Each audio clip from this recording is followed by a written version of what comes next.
We got Daryl. He's brought to you by Shivan Jewelers, Cleveland's premier jewelry store. Hello, Daryl. Hello, boys. Does the kicker have to go? Probably. My buddy Steve texted me on Facebook and said I sound like an idiot because I said he had to go. I'm not upset with him for saying. I mean, I'm hearing good arguments on both sides here.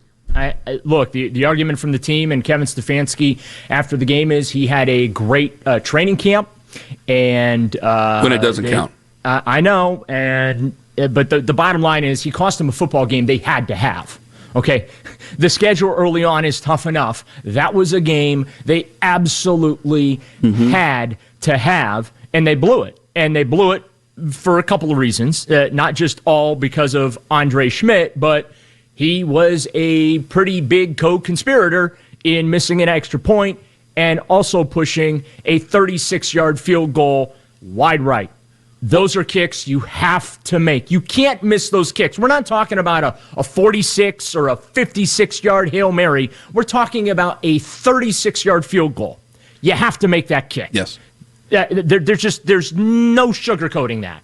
And while everyone after the game didn't want to put it all on Andre Schmidt because they're good teammates, I'm going to put a lot of it on Andre Schmidt. Yeah, Cedric Tillman deserves a little blame. Jerry Jeudy deserves a little blame. A couple other receivers who couldn't catch footballs that hit him in the hands are to blame. But, man, even making one of those kicks, the PAT, it's still at least a tie game, and you got a shot in overtime.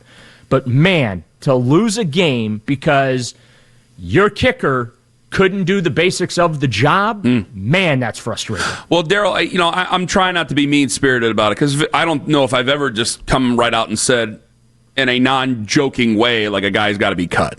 Right. Hey, there was the two guys. I considered him the lesser of two evils, right. Schmidt, after the preseason, because I think that they just wanted Dustin Hopkins to go out there and hit all his kicks, and he didn't. It's like, well, we got this guy, and technically he hit all his kicks, but we really wanted Dustin Hopkins to go out there and make sure that he had the job. Well, we weren't able to do that, and since he kind of got it by default, I'm willing to go out and give it to somebody else by default, because like if you were to keep him and then he misses his kicks next week, then I mean, you've already made it hard enough on yourself. I can't imagine what my brain will do going after next week if they were to lose by a field goal against the Baltimore Ravens. I'm sure the Ravens are a very good football team, so I'm sure there will be plenty of other reasons. And there were other reasons in this one, as they had said. You are right. They are right. But, man, when it comes down to it, like you can't have a perfect sheet of football, and you had a golden opportunity there, and it didn't work, and it's a zero-sum game, and that's why I'd have other people in there, and unless they didn't have feet, I would probably just move on and bring in one of the other guys. Yeah, and you're right, Ken, and there is a pretty good chance that he'll get an opportunity this week against Baltimore. But you blew one already, in one that you had to have. Going to Baltimore is going to be very difficult to win that football game. I watched that game against the Bills last night. I know the Ravens lost a heartbreaker, but they're really, really good. They are a legitimate contender here in the AFC to compete for a Super Bowl. But if you go into next week with this guy and he costs you a second straight game, that becomes the point of no return, and you have to go back on the market looking for another kicker. All right, Daryl, obviously there's a lot of criticism on the Browns and their handling of the kicking situation, their competition. I guess I would ask, because I think the whole thing is so damn fluky to begin with, and I hate to be dismissive, but right. It just seems like it's all luck whether you get a good kicker since nobody wants you to draft them. Okay, so you just pick them up off the scrap heap and hope. Well, they had Dustin Hopkins, and it was good. So where did it go wrong? How they had so many kickers, especially under Stefanski and Barry? Well, you're getting to a point now, Anthony, where the volume of kickers that they're going through rivals the quarterback jersey. I mean, and I hate to be facetious about it, but that's the honest-to-God truth about the situation. They have not been able to find a steady, consistent kicker. They get stretches of quality kicking, and then it always seems to go off the rails, and they have to move on to the next guy. They've also, to your point, they've tried drafting the kicker multiple times, and that has not worked as well. Kicking here is hard, but the weather conditions yesterday were not a factor. It was a beautiful fall day. Outside of a little breeze, it was just a perfect day for football. So you can't blame that on the weather, all right? The bad weather is to come. So if he can't kick in sunshine and 70 degrees, I don't know what he's going to do in snow and rain and wind and all the other stuff that you're going to be in store for later in the season. But, Dustin Hopkins, I think that the 1 year he had with the Browns was an aberration. When you look at his career averages, he was above his year averages. He was usually from beyond 50 yards. He was about a 50% field goal kicker. And he was making all his kicks from plus 50. I think he made 8 of them that year. And then from, I think, 40 to 49, he was in like the 75 percentile, and he was above that percentage. So he just happened to have a great year. But it is frustrating, just like the quarterback, the fact that you just have this, merry-go-round of kickers, and they can't seem to settle on a good one. Daryl Ruiter brought to you by Scheibin Jewelers, Cleveland's premier jewelry store. Quinshon Judkins could be here by Sunday, or could be in Baltimore by Sunday to play against the Ravens. Yeah, and look, he's under contract now. That got done over the weekend, so some good news there. And for the folks that are like, well, what about the NFL? Well, what about the NFL? They're on their own timetable. Bottom line, he is under contract with the football team, and their job is to get him up to speed and get him ready to play as soon as possible. So if he is in good enough physical condition to be able to do that, then he's going to play. Now, I don't know what's actually going to be on his plate per se. I don't know that they'll put a lot on his plate. However, they got to get him up to speed and ready to play. And if that happens this week, it would not surprise me to see him on the field in a limited capacity, at least against the Ravens. Well, when they said that yesterday, when the reports came out yesterday, I was like, whoa, boy, that's early. And then I saw the kind of lack of the running game that we had. Yeah. And I go, well, that's right on time. Now we're really desperate for a running game here because you need somebody with a pop. Because I liked what Dylan Sampson did. I came away a bit impressed with him, even though he only had 29 yards rushing, because I think that Kevin Stefanski's game plan was good, and they kind of used short passes as a rushing attack.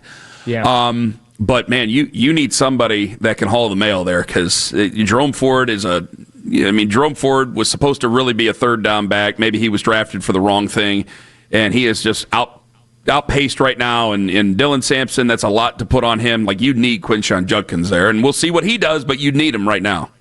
Yeah, absolutely. I mean, they were getting 2 yards in a cloud of dust if they were lucky yesterday. Their longest run was 5 yards. Their second longest run was 4 yards. Their third longest run was 3 yards. Shall I keep going? Yeah. That's just keep going what down. It was. Yeah. But Sampson averaged 2.4, something like that, a carry. Jerome Ford, less than 2 yards a carry. That's just not a winning formula on the ground. And as we know, Ken, the running game is a massive part of what Kevin Stefanski wants to do this season with this football team. And look, let's give Kevin Stefanski some credit yesterday. That game plan was masterful.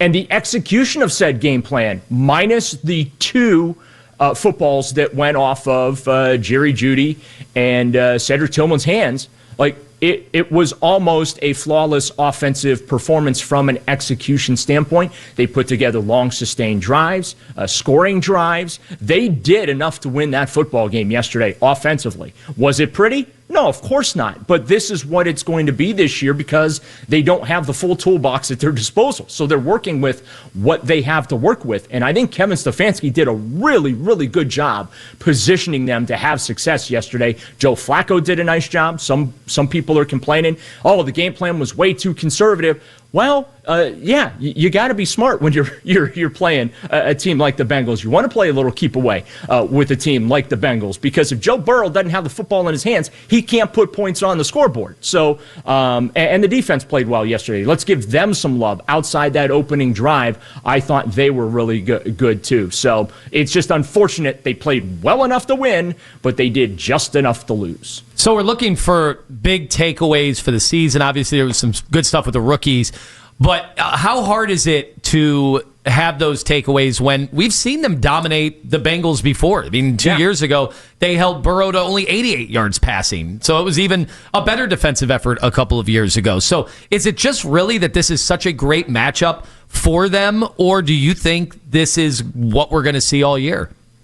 I think this is a sign of what we're going to see for most of the year, Anthony, as long as they're able to stay healthy. This is not a terrible football team. This is not an expansion level football team. We're not going back to the 1-31 where those teams really struggled to compete, right? This team's going to compete. They're going to be in games. The problem is their margin for error is paper thin right now. And so they absolutely need to be careful. And it's part of the reason why Kevin had a conservative game plan yesterday. And he wanted to put together those methodical drives. And that's why the running game is so important to them as well, to complement that passing game where it's about getting the football out of Joe Flacco's hands as quickly as possible, using Dylan Sampson out of the backfield. He was a real nice, pleasant surprise here in week 1, and I'm excited to see what he's able to do. But it's a good matchup. Browns-Bengals, they always play compelling football against each other. And again, for the millionth time, it's just a real shame for Browns fans that they started the season 0-1 because, man, that was set up for them to start off on the right foot, and they couldn't get it done. I watched DeJuan Jones the entire game. I thought he was pretty solid, and then the fourth quarter came around. I thought he started to get a little bit tired. Yeah. He's a bigger body, and I know that he's gotten himself healthier, but, he hasn't played a full game, obviously. And I thought that Trey Hendrickson started to get the better of him. I was surprised that Trey Hendrickson played as well as he did throughout the entire game and then showed up in the fourth quarter because, frankly, I thought he might be a bit gassed himself, but he was definitely ready. What did you think of DeJuan Jones, though? Yeah, and DeJuan also had a couple of penalties too, but I think he's a good player, and he's going to be inconsistent. When you're going against a guy like Trey Hendrickson, you're going to lose some battles, and it is a little unfortunate that that happened in the fourth quarter. But guess what? Let's flip the coin. Same thing happened with the Bengals and Myles Garrett and the Browns defensive line. They were able to get out. I mean, there was one series, it was 3 straight sacks, almost got a safety of Burrow too. And there was a play previous to that. Myles Garrett basically sent Joe Burrow into next weekend too. So we saw that for both teams, Ken, and I think that's just the conditioning and the war of attrition of a game. You get into that fourth quarter, that's where you separate the men from the boys there, and I think that as DeJuan gets more reps, I hopefully we don't see that trail off in the fourth quarter that you described. But it's certainly understandable. I mean, he's not been able to play a lot of football recently. Diana Rossini, she reported over the weekend, unless things get weird this season for the Browns, we won't see Shedeur Sanders. To which my first thought was, well, things are probably going to get weird, so we still might see Shedeur Sanders at the end of it. But how did you think that Joe did? And I think that he certainly played well. It's like, okay, well, the leash just continues to stay long on Joe Flacco. I thought he was pretty good yesterday. Well, they did not. The turnovers were not Joe Flacco's fault. They did not lose that football game because of Joe Flacco. I thought he was really good. The numbers bear it out too. Sometimes the numbers can lie. Yesterday, not the case. Numbers didn't lie. I think 31 of 45, almost 300 yards passing again. We usually don't see Browns quarterbacks throwing for more than 220 in a game. He threw for 290 again.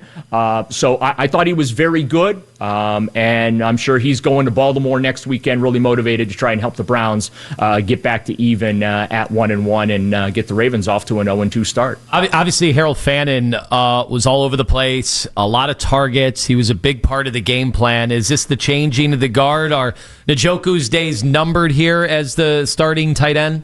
I don't know if Njoku's days are numbered. I think that part of it was just the flow of the game. David Njoku commands respect and attention from opposing defenses. Let's be fair to David here too.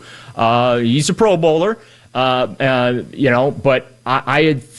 there's a reason I've been so excited about Fannin since the Browns drafted him, and that was on full display Sunday with the way he played. I think he led the team in targets. He was among the team leaders in catches. He had 7 catches for over 60 yards. When the ball went in his direction, it landed in his hands, and that's all you can ask for. He did not play like a rookie. And you know what? Same thing goes for the rest of the rookies that were on the field. They didn't play like rookies, and I know Joe Flacco made the comment after the game that there were times where they seemed to play young a little bit, but I did not feel like that the rookies played like rookies. I thought they played really, really well. But Fannin was a lot of fun to watch, and you're going to see a lot of that this year from number 44. Real quick, do you have anything on Jack Conklin's eye? No, we'll hopefully get an update from Kevin Stefanski today, but just another unfortunate injury that Conklin had to deal with. Originally, I thought it was like a leg injury. I did not actually realize that it was an eye injury until they made that press box announcement. So hopefully Kevin Stefanski will be able to provide more clarity on that situation. He wasn't able to do so after the game yesterday. And unfortunately, I didn't see Conklin leave the locker room when I was in the media room. He is a dangerous individual. His name is Daryl Ruiter. He'll join us again on Friday. Daryl, thank you for the time. You bet, guys. Have a great week. Daryl Ruiter, brought to you by Scheib & Jewelers, Cleveland's premier jewelry store.